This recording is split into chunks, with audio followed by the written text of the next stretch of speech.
নমস্কার।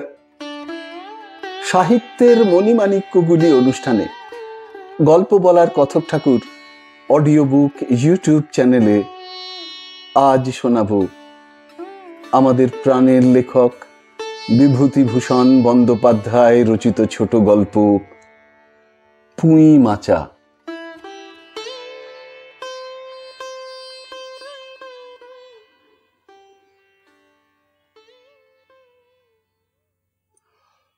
সহায় হরি চাটুর্যে উঠানে পা দিয়াই স্ত্রীকে বলিলেন, একটা বড় বাটি কি ঘটি যাহাই কিছু দাও তো, তারক্ষুরও গাছ কেটেছে, একটু ভালো রস আনি।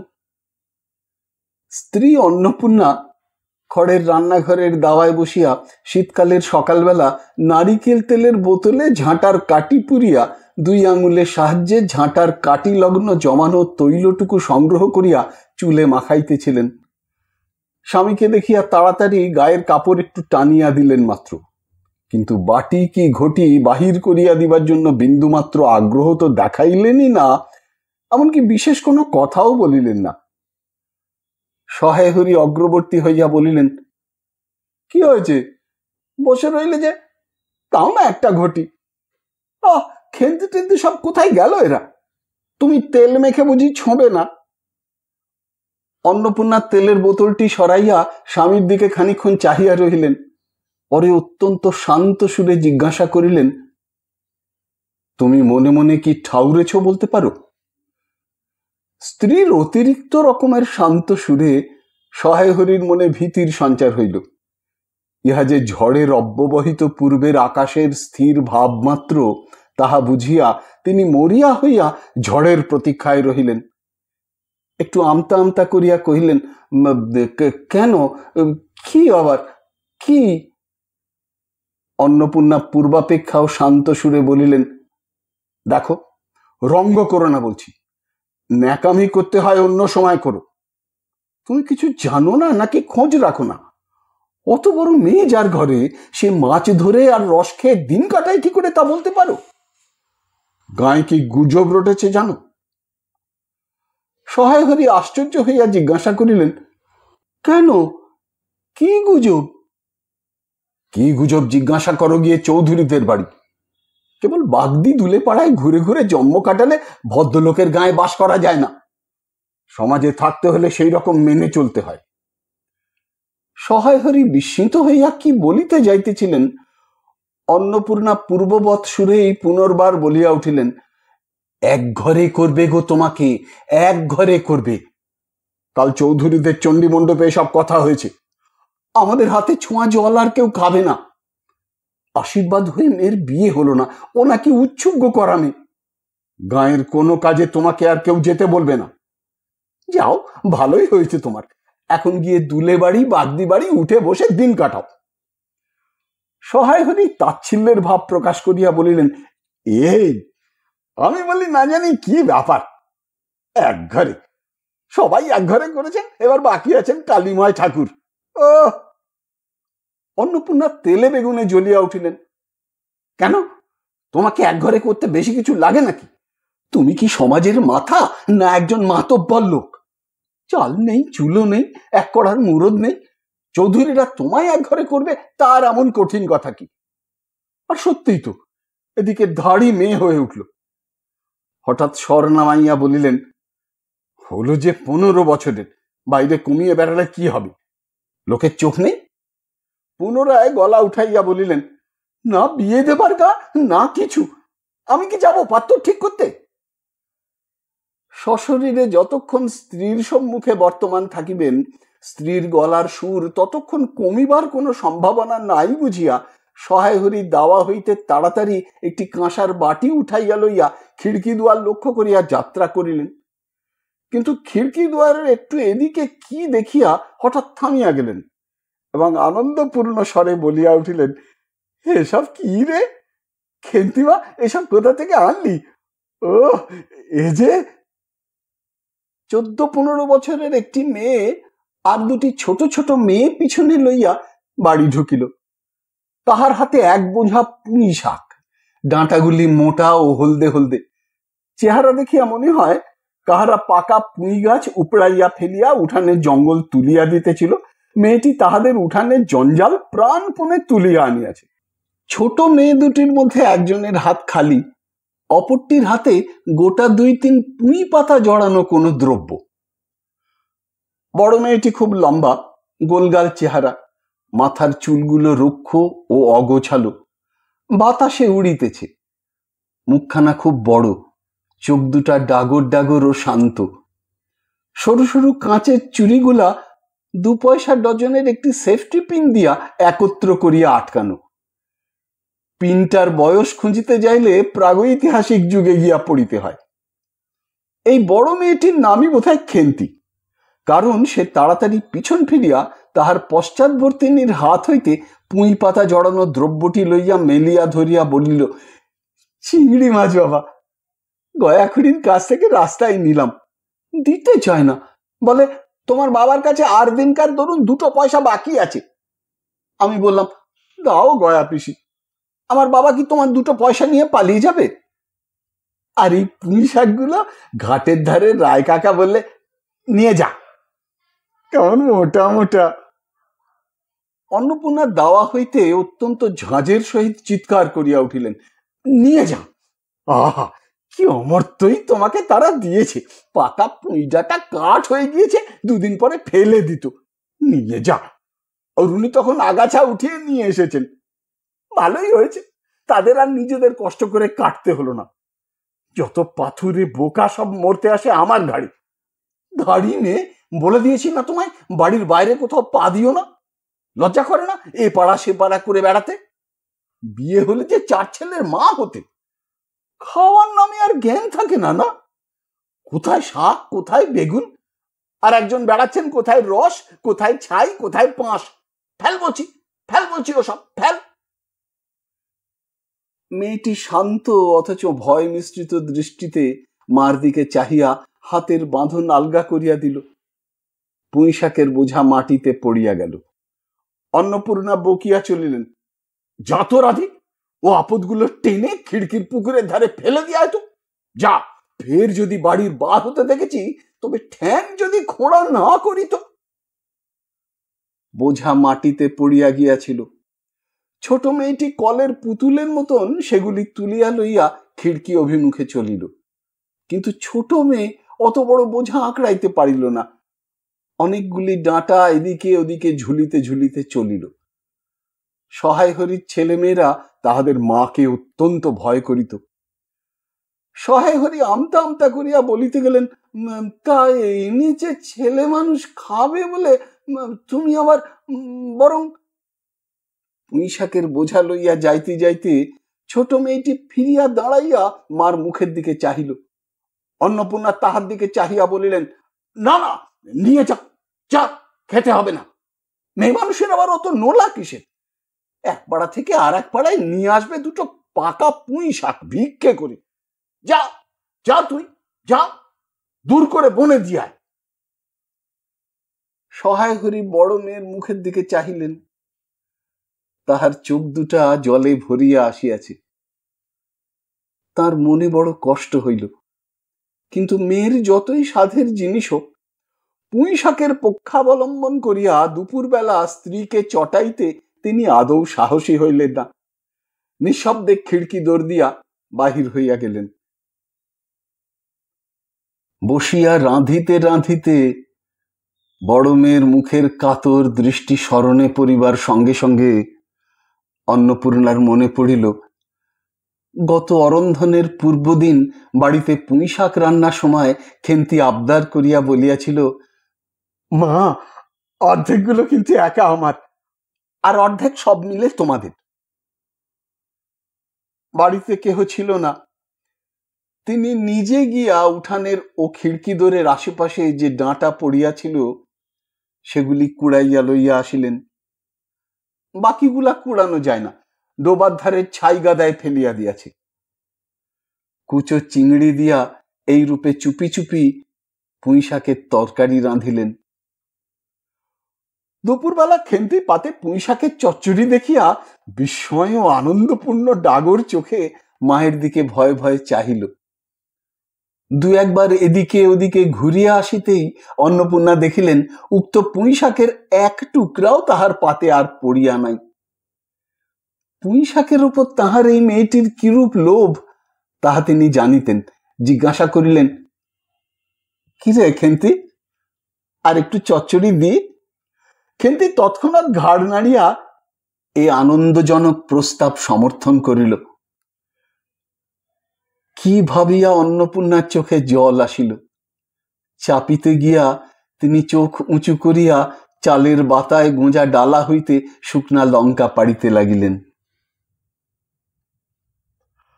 কালীময়ের চণ্ডী মণ্ডপে সেদিন বৈকাল বেলা সহায় হরির ডাক পড়িল।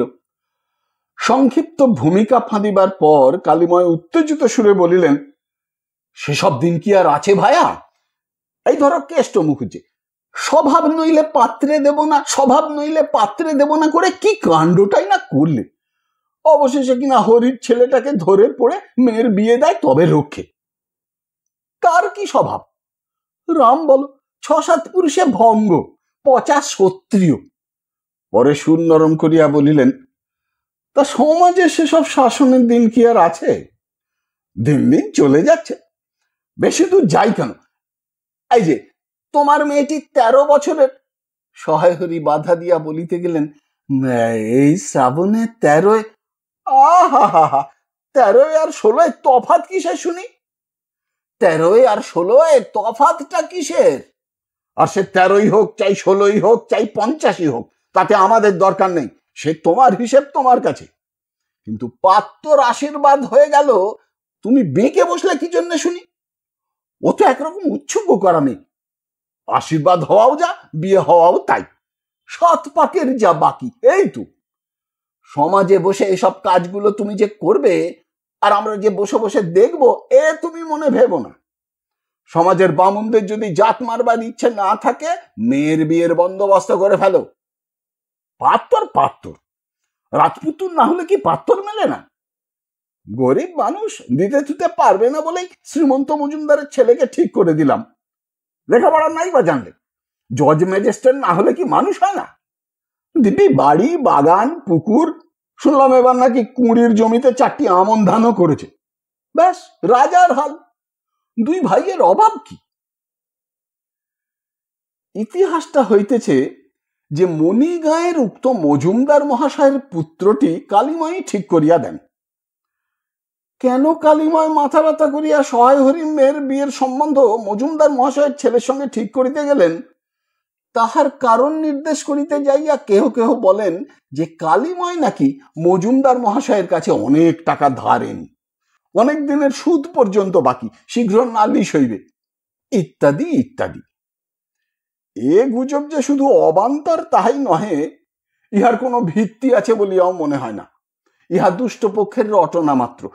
যাহাই হোক, পাত্রপক্ষ আশীর্বাদ করিয়া যাওয়ার দিন কতক পরে সহায় হরি টের পান পাত্রটি কয়েক মাস পূর্বে নিজের গ্রামে কি একটা করিবার ফলে গ্রামের এক কুম্ভকার বধূর আত্মীয় স্বজনের হাতে বেদম প্রহার খাইয়া কিছুদিন নাকি শয্যাগত ছিল। এরকম পাত্রে মেয়ে দিবার প্রস্তাব মনঃপুত না হওয়ায় সহায় হরি সে সম্বন্ধ ভাঙিয়া দেন। দিন 2 পরের কথা। সকালে উঠিয়া সহায় হরি উঠানে বাতাবি লেবু গাছের ফাঁক দিয়া যেটুকু নিতান্ত কচি রাঙা রৌদ্র আসিয়াছিল তাহারই আতপে বসিয়া আপন মনে তামাক টানিতেছেন। বড় মেয়ে খেন্তি আসিয়া চুপি চুপি বলিল, বাবা যাবে না? মা ঘাটে গেল।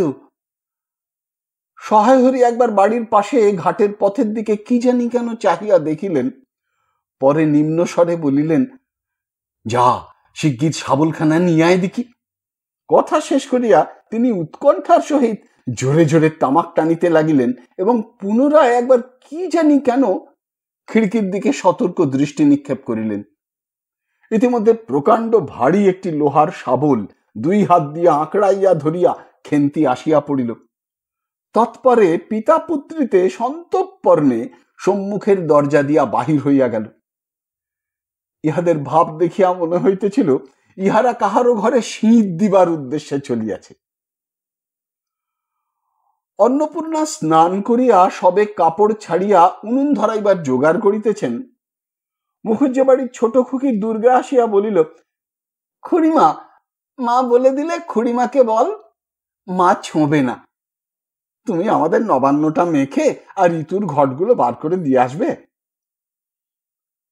মুখুজ্জে বাড়ি ও পাড়ায়। যাইবার পথের বাঁ ধারে এক জায়গায় শ্যাওড়া, বনভাট, রাংচিতা, বনচালতা গাছের ঘন বন। শীতের সকালে এক প্রকার লতা পাতার ঘন গন্ধ বন হইতে বাহির হইতেছিল। একটা ল্যাজঝোলা হলদে পাখি আমড়া গাছের এডাল হইতে ওডালে যাইতেছে।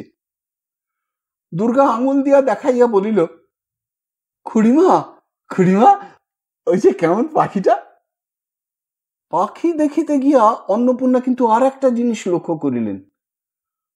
ঘন বনটার মধ্যে কোথায় এতক্ষণ খুব খুব করিয়া একটা আওয়াজ হইতেছিল, কে যেন কিছু খুঁড়িতেছে। দুর্গার কথার পরেই হঠাৎ সেটা বন্ধ হইয়া গেল। অন্নপূর্ণা সেখানে খানিকক্ষণ থমকিয়া দাঁড়াইলেন, পরে চলিতে আরম্ভ করিলেন। তাহারা খানিক দূর যাইতে না যাইতেই বনের মধ্যে পুনরায় খুব খুব শব্দ আরম্ভ হইল। কাজ করিয়া ফিরিতে অন্নপূর্ণার কিছু বিলম্ব হইল। বাড়ি ফিরিয়া দেখিলেন খেন্তি উঠানের রৌদ্রে বসিয়া তেলের বাটি সম্মুখে লইয়া খোঁপা খুলিতেছে। তিনি তীক্ষ্ণ দৃষ্টিতে মেয়ের দিকে চাহিয়া দেখিয়া রান্নাঘরে গিয়া উনুন ধরাইবার উদ্যোগ করিতে লাগিলেন। মেয়েকে বলিলেন, এখনো নাইতে যাসনি যে? কোথায় ছিলি এতক্ষণ? খেন্তি তাড়াতাড়ি উত্তর দিল, এই যে যাই মা, এখনই যাব আর আসব। খেন্তি স্নান করিতে যাইবার একটুখানি পরেই সহায় হরি সোৎসাহে 15-16 সের ভারী একটা মেটে আলু ঘাড়ে করিয়া কোথা হইতে আসিয়া উপস্থিত হইলেন এবং সম্মুখে স্ত্রীকে দেখিয়া কৈফিয়তের দৃষ্টিতে সেই দিকে চাহিয়াই বলিয়া উঠিলেন, ওই ওপাড়ার ময়সা চৌকিদার রোজই বলে, কথা ঠাকুর, তোমার বাপ থাকতে তো মাসে মাসে এদিকে তোমাদের পায়ের ধুলো পড়তো, তা আজকাল তো তোমরা আর আসো না। এই বেড়ার গায়ে মেটে আলু করে রেখেছি, তা দাদা ঠাকুর বরং। অন্নপূর্ণা স্থির দৃষ্টিতে স্বামীর দিকে চাহিয়া বলিলেন, বরজপোতার বনের মধ্যে বসে খানিক আগে কি করছিলে শুনি? সহায় হরি অবাক হইয়া বলিলেন, আমি? না না, আমি কখনো না, এই তো আমি। সহায় হরির ভাব দেখিয়া মনে হইতেছিল তিনি এইমাত্র আকাশ হইতে পড়িয়াছেন।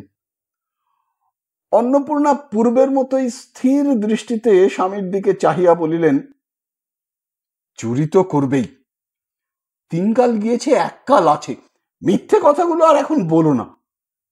আমি সব জানি, মনে ভেবেছিলে আপদ ঘাটে গিয়েছে আর কি। দুর্গার মা ডেকে পাঠিয়েছিল, ও পাড়ায় যাচ্ছি, শুনলাম বরজপোতার বনের মধ্যে কি সব খুব খুব শব্দ। তখনই আমি বুঝতে পেরেছি।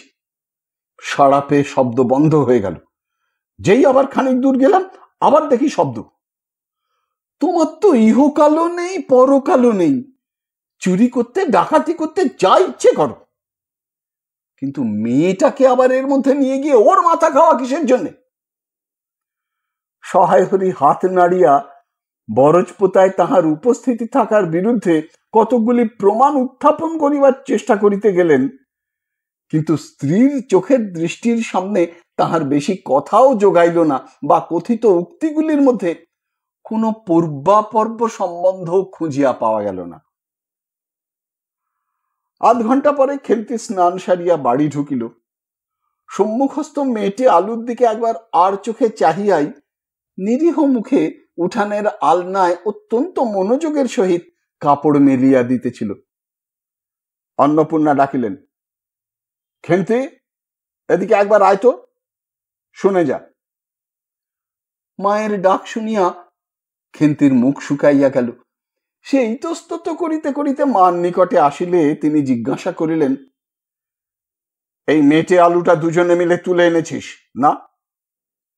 খেন্তি মার মুখের দিকে একটুখানি চাহিয়া থাকিয়া একবার ভূপতিত মেটে আলুটার দিকে চাহিল, পরে পুনরায় মার মুখের দিকে চাহিল এবং সঙ্গে সঙ্গে ক্ষিপ্র দৃষ্টিতে একবার বাড়ির সম্মুখস্থ বাঁশঝাড়ের মাথার দিকেও চাহিয়া রইল।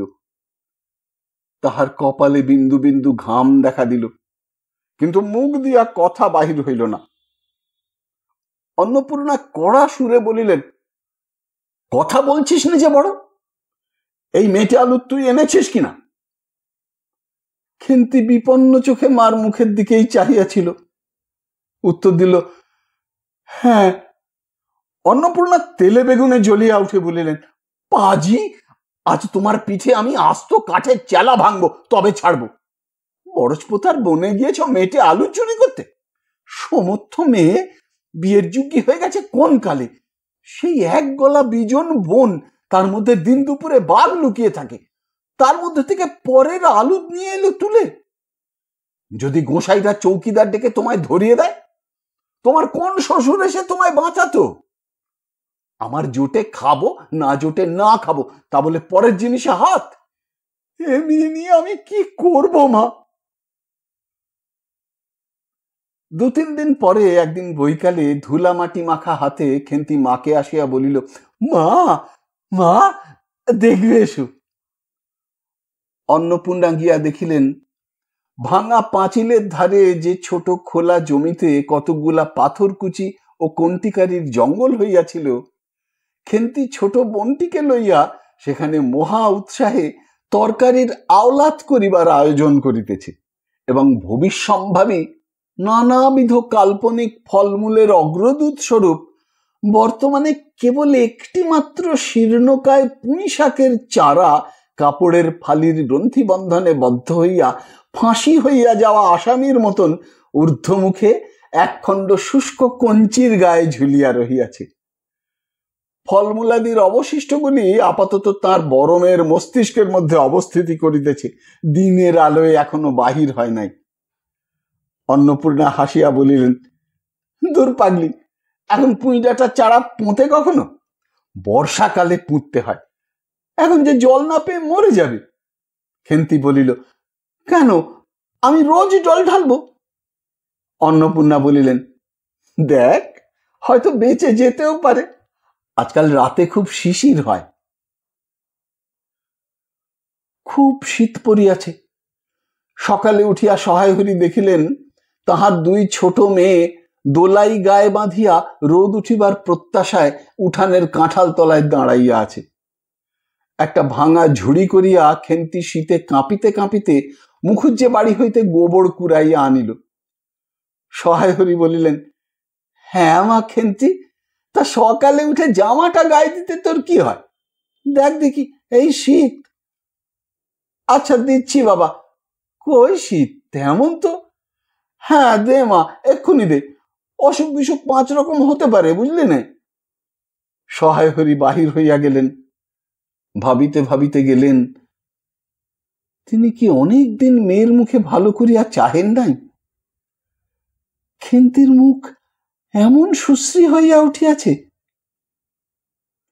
জামার ইতিহাস নিম্নলিখিত রূপ। বহু বৎসর অতীত হইল, হরিহরপুরের রাসের মেলা হইতে সহায় হরি কালো সার্জের এই 2.5 টাকা মূল্যের জামাটি ক্রয় করিয়া আনেন। ছিঁড়িয়া যাইবার পর তাহাতে কতবার রিপু ইত্যাদি করা হইয়াছিল। সম্প্রতি গত বৎসর হইতে খেন্তির স্বাস্থ্যোন্নতি হওয়ার দরুন জামাটি তাহার গায়ে হয় না। সংসারের এইসব খোঁজ সহায় হরি কখনো রাখিতেন না। জামার বর্তমান অবস্থা অন্নপূর্ণারও জানা ছিল না। খেন্তির নিজস্ব ভাঙা টিনের তোরঙ্গের মধ্যেই উহা থাকিত। পৌষ সংক্রান্তি। সন্ধেবেলা অন্নপূর্ণা একটা কাঁসিতে চালের গুঁড়া, ময়দা ও গুড় দিয়া চটকাইতেছিলেন। একটি ছোট বাটিতে 1 বাটি তেল। খেন্তি কুরুনির নিচে একটা কলার পাতা পাড়িয়া একমালা নারিকেল কুড়িতেছে।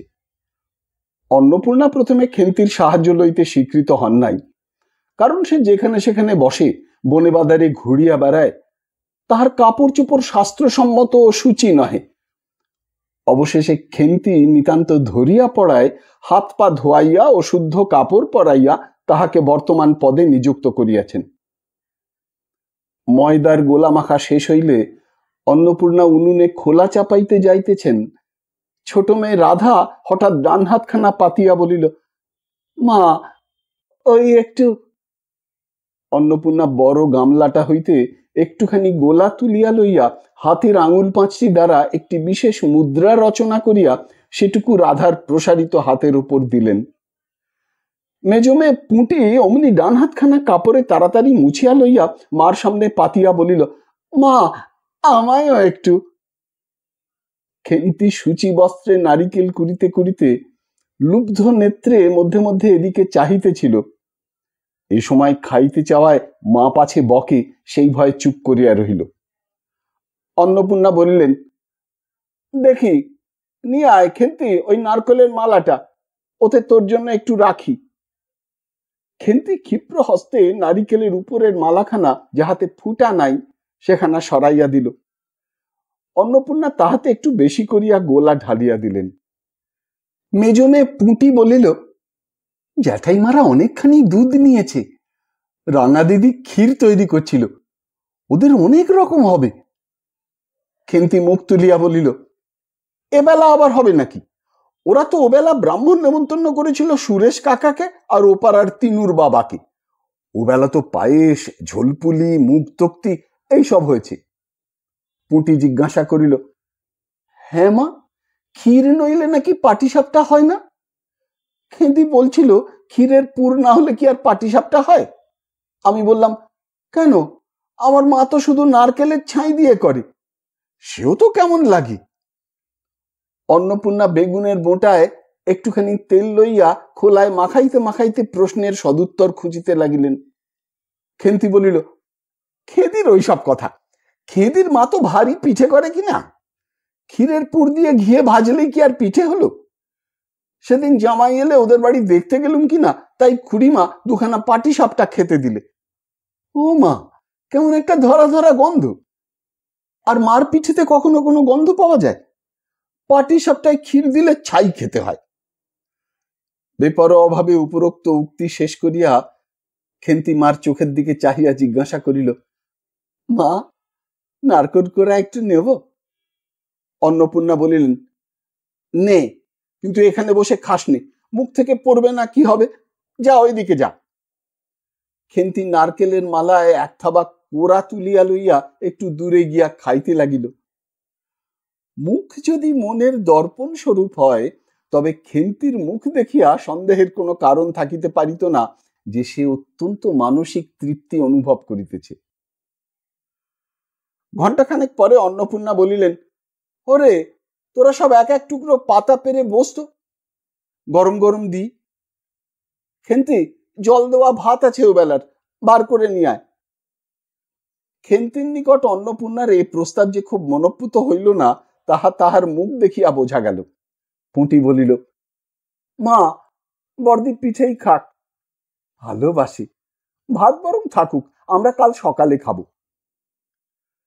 খান কয়েক খাইবার পরেই ছোট মেয়ে রাধা আর খাইতে চাইল না। সে নাকি অধিক মিষ্ট খাইতে পারে না। সকলের খাওয়া শেষ হইয়া গেলেও খেন্তি তখনও খাইতেছে। সে মুখ বুঝিয়া শান্তভাবে খায়, বড় একটা কথা কহে না। অন্নপূর্ণা দেখিলেন সে কম করিয়াও 18-19 খানা খাইয়াছে। জিজ্ঞাসা করিলেন, খেন্তি, আর নিবি? খেন্তি খাইতে খাইতে শান্তভাবে সম্মতিসূচক ঘাড় নাড়িল। অন্নপূর্ণা তাহাকে আরো খান কয়েক দিলেন। খেন্তির মুখ চোখ ঈষৎ উজ্জ্বল দেখাইল। হাসি ভরা চোখে মার দিকে চাহিয়া বলিল, বেশ খেতে হয়েছে মা, ওই যে তুমি কেমন ফেনিয়ে নাও, ওতেই কিন্তু। সে পুনরায় খাইতে লাগিল। অন্নপূর্ণা হাতা, খুন্তি, চুলি তুলিতে তুলিতে সস্নেহে তাঁর এই শান্ত, নিরীহ, একটু অধিক মাত্রায় ভোজনপটু মেয়েটির দিকে চাহিয়া রহিলেন। মনে মনে ভাবিলেন, খেন্তি আমার যার ঘরে যাবে তাদের অনেক সুখ দেবে। এমন ভালো মানুষ, কাজকর্মে বকো, মারো, গাল দাও, টু শব্দটি মুখে নেই, উঁচু কথা কখনো কেউ শোনেনি। বৈশাখ মাসের প্রথমে সহায় হরির এক দূর সম্পর্কীয় আত্মীয়ের ঘটকালিতে খেন্তির বিবাহ হইয়া গেল। দ্বিতীয় পক্ষে বিবাহ করিলেও পাত্রটির বয়স 40-এর খুব বেশি কোনো মতেই হইবে না।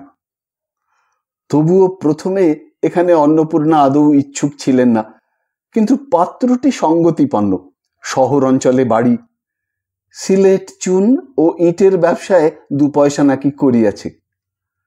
এইরকম পাত্র হঠাৎ মেলাও বড় দুর্ঘট কিনা। জামাইয়ের বয়স একটু বেশি। প্রথমে অন্নপূর্ণা জামাইয়ের সম্মুখে বাহির হইতে একটু সংকোচ বোধ করিতেছিলেন, পরে পাছে খেন্তির মনে কষ্ট হয়, এই জন্য বরণের সময় তিনি খেন্তির সুপুষ্ট হস্তখানি ধরিয়া জামাইয়ের হাতে তুলিয়া দিলেন। চোখের জলে তাহার গলা বন্ধ হইয়া আসিল, কিছু বলিতে পারিলেন না। বাড়ির বাহির হইয়া আমলকিতলায় বেহারারা সুবিধা করিয়া লইবার জন্য বরের পালকি একবার নামাইল। অন্নপূর্ণা চাহিয়া দেখিলেন বেড়ার ধারের নীল রঙের মেদি ফুলের গুচ্ছগুলি যেখানে নত হইয়া আছে, খেন্তির কম দামের বালুচরের রাঙা চেলির আঁচলখানা পালকির বাহির হইয়া সেখানে লুটাইতেছে। তার এই অত্যন্ত অগোছালো, নিতান্ত নিরীহ, একটু অধিক মাত্রায় ভোজনপটু মেয়েটিকে পরের ঘরে অপরিচিত মহলে পাঠাইতে তার বুক উদ্বেল হইয়া উঠিতেছিল। খেন্তিকে কি অপরে ঠিক বুঝিবে? যাইবার সময় খেন্তি চোখের জলে ভাসিতে ভাসিতে সান্ত্বনার সুরে বলিয়াছিল, মা, আষাঢ় মাসেই আমাকে এনো, বাবাকে পাঠিয়ে দিও, 2 মাস তো। ও পাড়ার ঠামদিদি বলিলেন, তোর বাবা তোর বাড়ি যাবে কেন রে, আগে নাতি হোক তবে তো। খেন্তির মুখ লজ্জায় রাঙা হইয়া উঠিল। জল ভরা ডাগর চোখের উপর একটুখানি লাজুক হাসির আভা মাখাইয়া সে একগুঁয়েমির সুরে বলিল, না, যাবে না বই কি, দেখো তো কেমন না যায়। ফাল্গুন চৈত্র মাসের বৈকাল বেলা উঠানের মাচার রৌদ্রে দেওয়া আমসত্ত্ব তুলিতে তুলিতে অন্নপূর্ণার মন হু হু করিত। তার অনাচারী লোভী মেয়েটি আজ বাড়িতে নাই যে, কোথা হইতে বেড়াইয়া আসিয়া লজ্জাহীনার মতো হাতখানি পাতিয়া মিনতির সুরে অমনি বলিবে, মা, বলবো একটা কথা, ওই কোনটা ছিঁড়ে একটুখানি। 1 বছরের ওপর হইয়া গিয়াছে। পুনরায় আষাঢ় মাস। বর্ষা বেশ নামিয়াছে। ঘরের দাওয়ায় বসিয়া সহায় হরি প্রতিবেশী বিষ্ণু সরকারের সহিত কথা বলিতেছেন। সহায় হরি তামাক সাজিতে সাজিতে বলিলেন, ও তুমি ধরে রাখো, ওরকম হবেই দাদা, আমাদের অবস্থা লোকের ওর চেয়ে ভালো কি আর জুটবে। বিষ্ণু সরকার তালপাতার চাটাইয়ের উপর উবু হইয়া বসিয়াছিলেন। দূর হইতে দেখিলে মনে হইবার কথা তিনি রুটি করিবার জন্য ময়দা চটকাইতেছেন। গলা পরিষ্কার করিয়া বলিলেন, না, সব তো আর, তাছাড়া আমি যা দেব নগদই দেব। তোমার মেয়েটির হয়েছিল কি? সহায় হরি হুঁকাটায় 5-6টি টান দিয়া কাশিতে কাশিতে বলিলেন, বসন্ত হয়েছিল, বসন্ত হয়েছিল শুনলাম। ব্যাপার কি দাঁড়ালো বুঝলে? মেয়ে তো কিছুতে পাঠাতে চায় না। 250 আন্দাজ টাকা বাকি ছিল, বললে ও টাকা আগে দাও, তবে মেয়ে নিয়ে যাও। একেবারে চামার। তারপর বললাম, টাকাটা ভায়া ক্রমে ক্রমে দিচ্ছি, পুজোর তত্ত্ব কম করে 30টা টাকার কম হবে না ভেবে দেখলাম কিনা। মেয়ের নানা নিন্দে ওঠালে, ছোট লোকের মেয়ের মতো চাল, হাভাতে ঘরের মতো খাই খাই, আরো কত কি। পৌষ মাসে দেখতে গেলাম, মেয়েটাকে ফেলে থাকতে পারতাম না বুঝলে। সহায় হরি হঠাৎ কথা বন্ধ করিয়া জোরে জোরে মিনিট কতক ধরিয়া হুঁকায় টান দিতে লাগিলেন। কিছুক্ষণ দুজনের কোনো কথা শোনা গেল না। অল্পক্ষণ পরে বিষ্ণু সরকার বলিলেন, তারপর? আমার স্ত্রী অত্যন্ত কান্নাকাটি করাতে পৌষ মাসে দেখতে গেলাম। মেয়েটার যা অবস্থা করেছে। শাশুড়িটা শুনিয়ে শুনিয়ে বলতে লাগলো, না জেনে শুনে ছোট লোকের সঙ্গে কুটুম্বিতে করলেই এরকম হয়। যেমন মেয়ে তেমন বাপ। পৌষ মাসের দিন মেয়ে দেখতে এলেন শুধু হাতে। পরে বিষ্ণু সরকারের দিকে চাহিয়া বলিলেন, বলি আমরা ছোট লোক কি বড় লোক তোমরা তো সরকার খুঁড়ে জানতে বাকি নেই। বলি পরমেশ্বর চাটুর্যের নামে নীলকুঠির আমলে এই অঞ্চলে বাঘে গরুতে এক ঘাটে জল খেয়েছি। আজই না হয় আমি। প্রাচীন আভিজাত্যের গৌরবে সহায় হরি শুষ্ক সুরে হা হা করিয়া খানিকটা শুষ্ক হাস্য করিলেন। বিষ্ণু সরকার সমর্থন সূচক একটা অস্পষ্ট শব্দ করিয়া বার কত ঘাড় নাড়িলেন। তারপর ফাল্গুন মাসেই তার বসন্ত হলো। এমন জামার বসন্ত গায়ে বেরোতেই তালায় আমার এক দূর সম্পর্কের বোন আছে, একবার কালীঘাটে পুজো দিতে এসে তার খোঁজ পেয়েছিল, তারই ওখানে ফেলে রেখে গেল। আমায় না একটা সংবাদ না কিছু। তারা আমায় সংবাদ দেয়, তা আমি গিয়ে দেখতে পাওনি। না, এমন জামার গহনাগুলো অসুখ অবস্থাতেই গা থেকে খুলে নিয়ে তবে টালায় পাঠিয়ে দিয়েছে। যাক, তা চলো যাওয়া যাক, বেলা গেল।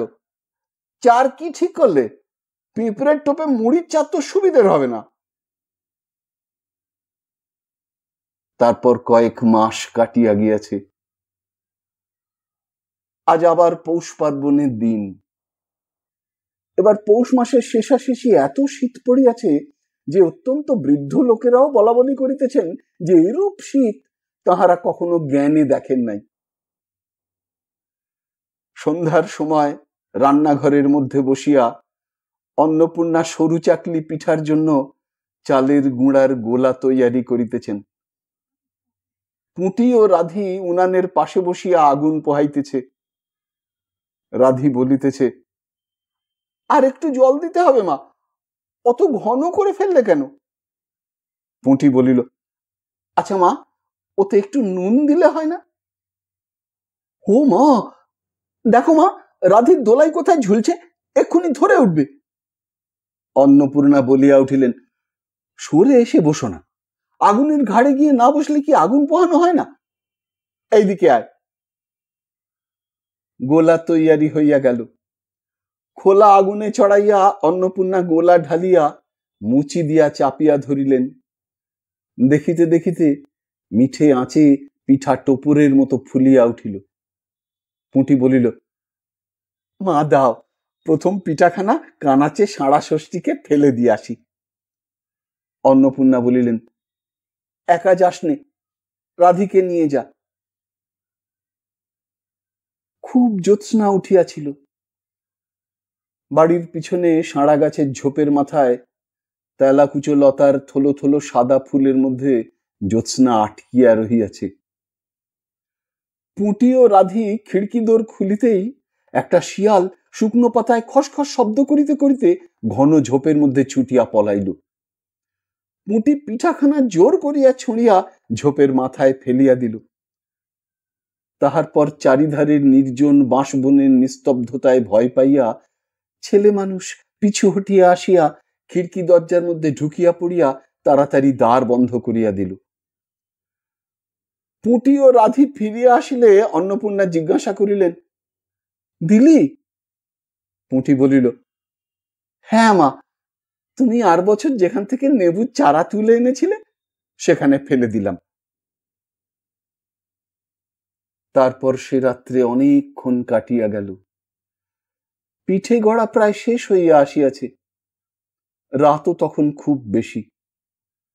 জ্যোৎস্নার আলোয় বাড়ির পিছনের বনে অনেকক্ষণ ধরিয়া একটা কাঠঠোকরা পাখি ঠকর ঠকর শব্দ করিতেছিল। তাহার স্বরটাও যেন ক্রমে তন্দ্রালু হইয়া পড়িতেছে। দুই বোনের খাইবার জন্য কলার পাতা চিরিতে চিরিতে পুঁটি অন্যমনস্ক ভাবে হঠাৎ বলিয়া উঠিল, দিদি বড় ভালোবাসত। তিনজনেই খানিকক্ষণ নির্বাক হইয়া বসিয়া রহিল।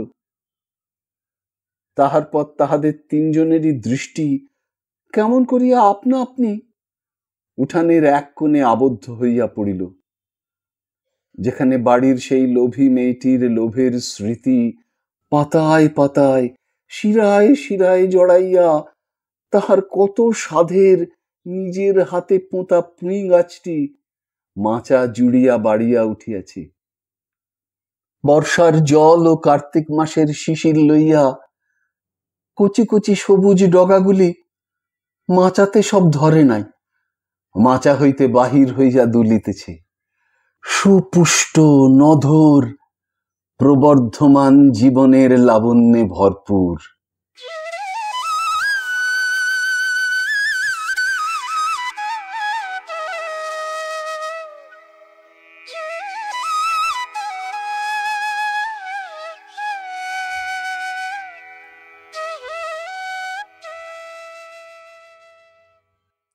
শুনলেন বিভূতিভূষণ বন্দ্যোপাধ্যায় রচিত ছোট গল্প পুঁই মাচা। যদি এই অনুষ্ঠানটি আপনার ভালো লেগে থাকে তবে অবশ্যই একটি লাইক দিয়ে আমায় উৎসাহিত করবেন। যারা এখনো আমার এই চ্যানেলটিকে সাবস্ক্রাইব করেননি তারা অবশ্যই সাবস্ক্রাইব বোতামটি টিপে চ্যানেলটিকে সাবস্ক্রাইব করে নেবেন এবং ভিডিওর কমেন্ট বক্সে আপনার মূল্যবান মতামত জানিয়ে চ্যানেলটিকে আরো এগিয়ে নিয়ে যেতে আমায় সাহায্য করবেন। ভালো থাকুন, পাশে থাকুন, সুস্থ থাকুন আর শুনতে থাকুন সাহিত্যের মণিমাণিক্যগুলি অনুষ্ঠানটি। নমস্কার।